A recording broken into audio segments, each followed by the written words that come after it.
Hey there, everybody. This is Brent Hoodenpyle. Welcome to another episode of Persuading for Profits. Kind of a quick episode today, flying solo. A little bit of a recap we're going to do. We had some great guests on here lately. We've done a couple of these recap episodes, and I just want to kind of talk about some of the things that were discussed and the highlights, and send you back to some of those episodes because there were some really good some good wisdom, some good, really silver bullets, golden nuggets, whatever mineral you want to use, were dispensed here. And one of the first guests that I want to talk about was Mr. Richard Harris with the Harris Consulting Group. Really cool dude. Excellent sales trainer, an award-winning sales trainer. He trains people from Salesforce, for crying out loud. So you know he's pretty good, right? And he had the unique experience of coming from a family where both his parents were salespeople. And I think that's just got to be a huge advantage. I think one of the unspoken hardest things about getting into sales, I think, can be just that so many people are afraid of sales and afraid of salespeople, that your family and your friends and everybody's like, oh no, yeah, it's tough, straight commission, you don't want to do that, or they'll do stuff like, I never trust salespeople, or oh, we were never good at sales, our family. So you can get a lot of negative stuff that you have to overcome just to become a salesperson sometimes. He had the exact opposite experience, which I think is really cool. And we had a great discussion. And one of the things that he talked about was, he talked about many things, but he really is a master of the slow sale. He really is the master of taking your time and getting to know the prospect. And especially in radio sales, that is something that is really big because, you're a lot of times you're just kind of out there on your own. These people aren't really warm leads. You're going out convincing people to spend their advertising dollars on the radio and to make a long-term commitment in doing it.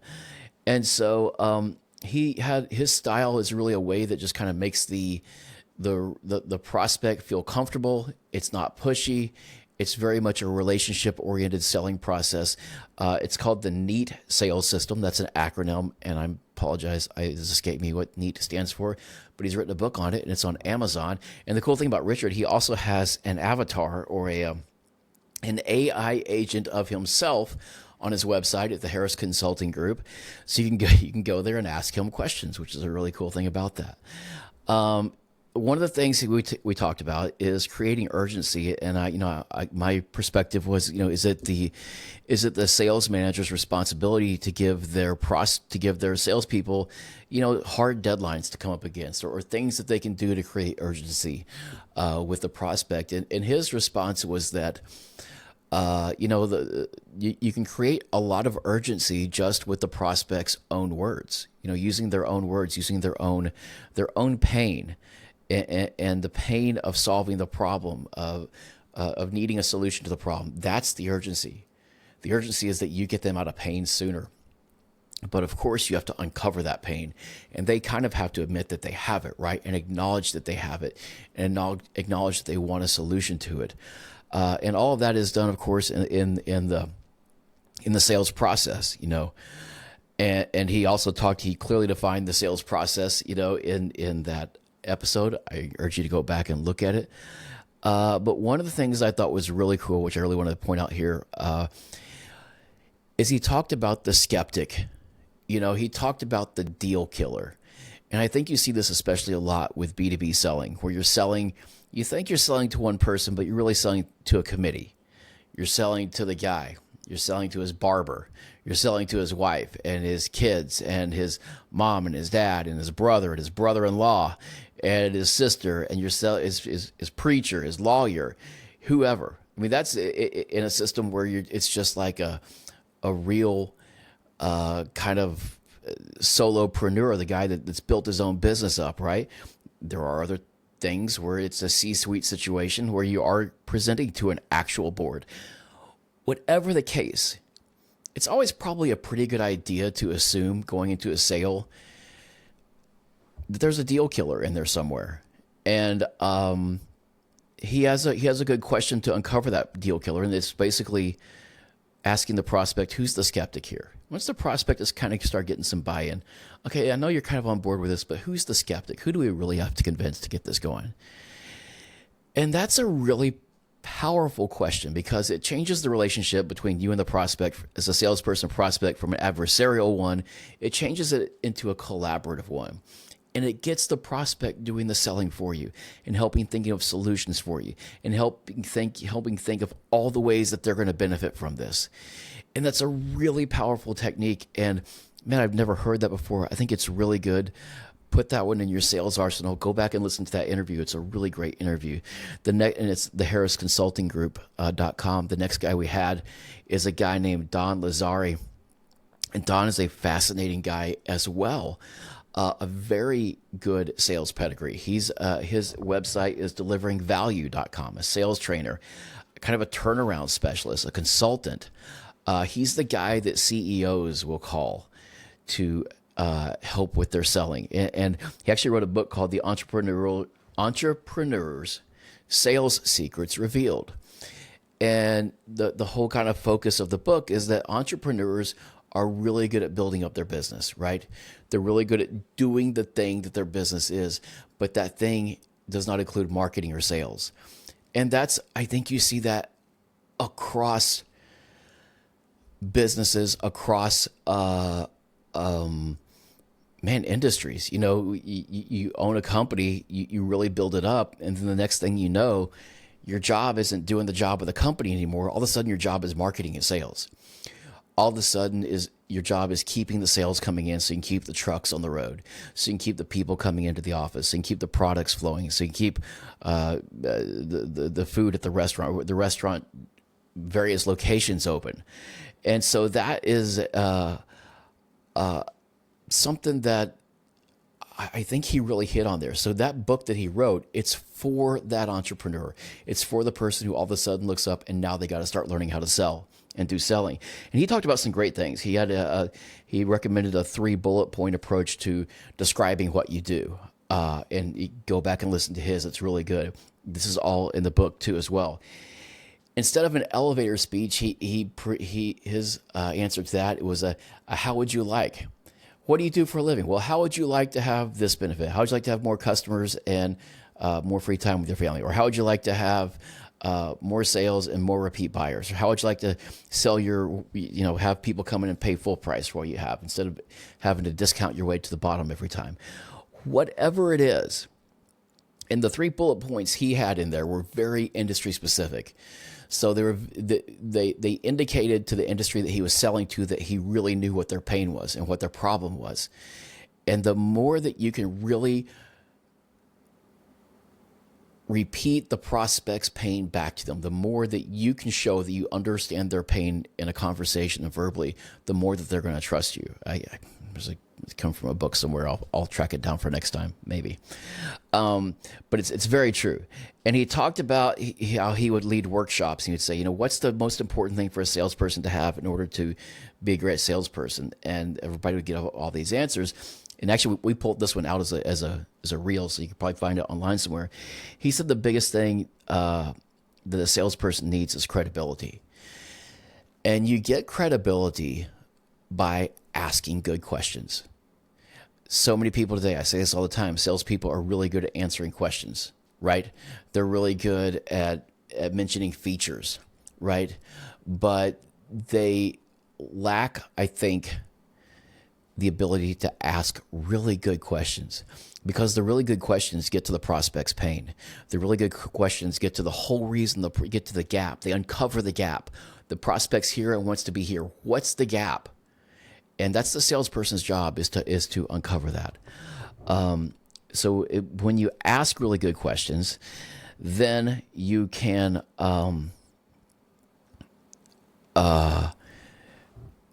show what you've done for other people. And we talk about this all the time on here, about the importance of having case studies, the importance of having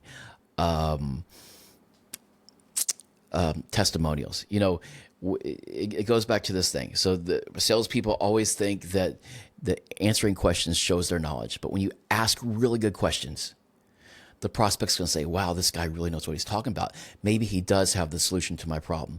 And then when you can show him how you've solved problems just like his, just like hers in the past, then you have credibility with them and they see a solution in you to their problem. And that's when they make a purchase. That's when they sign the agreement to start advertising on your station. That's when they decide to buy your services, your product, whatever. And now the third guy that we had on that was really good too is the great Jim Klauck, the radio pitch man. And speaking of credibility, Jim is really good at that. Jim does direct response radio. And direct response radio is basically an infomercial on the radio. If you were alive back in the 80s, if you had the privilege of seeing the great Ron Popeil with the Ronco Company and all the wonderful contraptions that he would come out with and that he would run commercials for, and he sold these things through television. You know, you've always heard but wait, there's more. That came from him. That came from his ads. That came from the infomercials that he inspired. The great Guthy Rinker infomercials have sold billions of dollars of products, right? Chuck Norris and Christy Brinkley sold a ton of those exercise machines. I can't even think. Bowflex, is that what it was? I don't think it was. I think it was something else. Anyway, whatever it was, I don't even know the name, but they sold a billion of them. The George Foreman grill started off like that. All these things started off on late night infomercials. People would be bored. They'd be watching TV late at night. The phone's right there. This is a great deal. They're tired. Boom, they pick up the phone. They order the thing. They order the knives. They order the cookware. They order the pocket fisherman, whatever. And the great thing that Jim has uncovered, and I think he's right. I think this is one of the best kept secrets in marketing today, is the radio infomercial. It's the radio hour-long, 30-minute long radio infomercial on weekend radio where time is bought in blocks. And the beauty of it and the thing that makes it possible now is that people now have a cell phone. People don't have to be on their couch to see the infomercial and dial in anymore. People have a cell phone with them everywhere they go. They can dial from their car. They don't even have to wait till they get home. They can store the number right in their phone, pull over, get to Home Depot on the weekend, call the number, go in the store. Or maybe the guy on the radio, since Jim usually has people who do like water softeners or attic fans or something like that, a lot of times that may even solve their problems so they don't have to go into the Home Depot. And what Jim does is he helps businesses, especially service businesses, he helps them turn their service into a product. And from there, turn that product into an offer, an irresistible offer that people can't refuse. And the thing that he guarantees salespeople, he helps them turn their service into an offer. And he does that by making them an offer himself. And he makes them the offers. We'll do this. I'll produce this program for you. It's a national show. I've produced this all over the world. I've had all over the country. I have all sorts of guests on it. I'll produce this commercial for you. And I'll take care of everything. I'll get it on the air. I'll handle all that. I'll handle the script. I'll handle everything. What I want you just pay for the radio airtime. Now, here's the deal. You pay me for my time, but if you don't get a single call from one of our episodes, you don't pay me for that episode. And what a great guarantee that is. That is taking ownership of your client's success. And the other thing that he does is he is delivering to his clients not leads, not tire kickers, not fence sitters. He's delivering to his clients booked appointments, people who have gotten to know his client through the time on the radio, people who have gotten the chance to say, man, I do have that problem with my attic. Man, my water does taste bad. Man, we do need a generator. Man, all these things. And Jim is really, really good. And he's one of the only guys in the country, maybe the only guy really doing that. And so he's Jim Klauck. The radio Klauck it's pronounced like clock, but it's Klauck. He's the radiopitchman.com. And look him up. He does great work. And so, the thing is that that's a direct response angle to radio advertising. And I encourage radio stations themselves. I feel that when I call, and the few times I've done this, I've called radio stations to inquire about rates, and it feels like I'm talking to somebody from 1994. They're talking about rates. They're talking about impressions, how many impressions they can get me. And those are features. They're not benefits. They're not showing me, hey, what do you do? Oh, yeah, we've had other people that have been successful with that. Would you like to hear about that? Yeah, we can put a plan together and we can probably help you get this done. But impressions, are those like dollars or are they like pesos? I mean, what is the value of an impression to me? I still don't understand, and I don't think anybody really does. I don't want impressions if I'm an advertiser. I want customers. I want sales. I want dollars, actual dollars. So still my rant kind of continues. I think there's a lot of opportunity there for things to be done better. And I really wish radio would do a better job as far as from the advertising standpoint of making its pitch, of really going out and telling people why they should advertise, of taking some ownership of their clients. Here's what we can get for you. Charlie Moger, who is a branded advertising, not really a direct response guy, probably at all. With the Wizard of Ads, he tells his clients, he's like, look, here's the deal. The goal is this. When somebody in Wichita needs an air conditioning guy or wherever they are, I don't want them to look up air conditioning repair Wichita. I want them to look up Johnson Brothers Air Conditioning. That's what we're going to do for you over the course of this advertising. That at least is something that your advertiser, it's something, even though it's conceptual, it's still tangible. Okay, that's what I want. Yes, that is what I want for my advertising company. Yes, that would be a good way to spend my money. And so I just encourage radio to do that, to get your case studies, to get your testimonials, to make your pitch to the consumers. And that's it for today, man. We're going to have some great guests coming up here again. We're going to continue this discussion. I'm very thankful to Andy Meadows, who runs Radio Update over there, for having me on and allowing me to do this. Andy,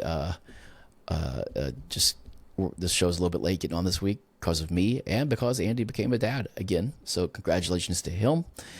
And look forward to seeing you guys next time on Persuading for Profits. Thank you. Have a great time selling out there. It's fun, it's profitable, and you're doing the world a lot of good. Have a great day. Bye-bye.